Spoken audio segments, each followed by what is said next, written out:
फरवरी और मार्च के महीने में बेमौसम बारिश के अलावा प्रतिकूल मौसम स्थिति के साथ साथ कोरोना वायरस की वजह से लॉकडाउन के दौरान फसलों की कटाई के लिए मजदूरों की कमी के कारण अनाज, दालें और तिलहन जैसी रबी फसलों का उत्पादन प्रभावित होगा।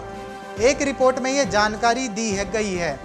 नेशनल बल्क हैंडलिंग कॉरपोरेशन की रिपोर्ट के अनुसार पिछले वर्ष के मुकाबले वर्ष 2019-20 में अनाज, दलहन और तिलहन के उत्पादन में क्रमशः 1.95%, 2.22% और 13.48% की गिरावट आने का अनुमान है।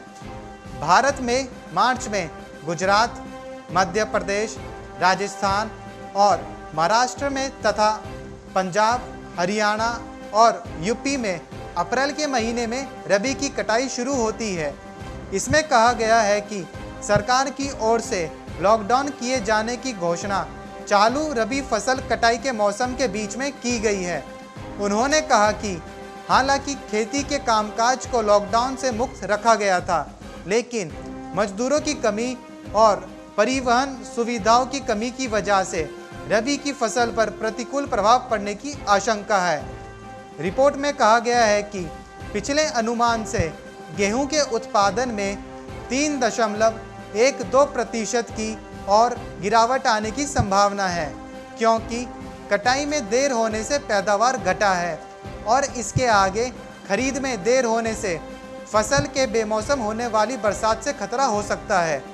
लेकिन फिर भी पिछले साल की तुलना में 5.61% अधिक उत्पादन होगा, जिसका मुख्य कारण न्यूनतम समर्थन मूल्य MSP के बढ़ाए जाने के साथ अक्टूबर में मानसून की अतिरिक्त बरसात एवं मानसून के बाद की बारिश के कारण मिट्टी में नमी स्तर का बढ़ना है। हालांकि तेलंगाना में अधिक पैदावार की खबरों के बीच चावल का उत्पादन पिछले अनुमान के मुकाबले 3.17% की मामूली वृद्धि होने का अनुमान है, लेकिन यह पिछले साल के मुकाबले फिर भी 25.67% कम होगा। मक्का उत्पादन में 0.99% की गिरावट आ सकती है। ज्वार के उत्पादन में पिछले वर्ष के मुकाबले 23.57% की वृद्धि हो सकती है।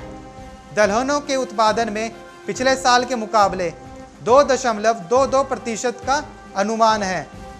इसका मुख्य कारण चने के उत्पादन में 10.85% की गिरावट आना है। चना कुल रबी दलहनों का लगभग 70% होता है। उड़द, मसूर और मटर उत्पादन में भी क्रमशः 2%, 2.17% और 5% की गिरावट का अनुमान है। कुल तिलहनों का उत्पादन 95 लाख टन होने का अनुमान है।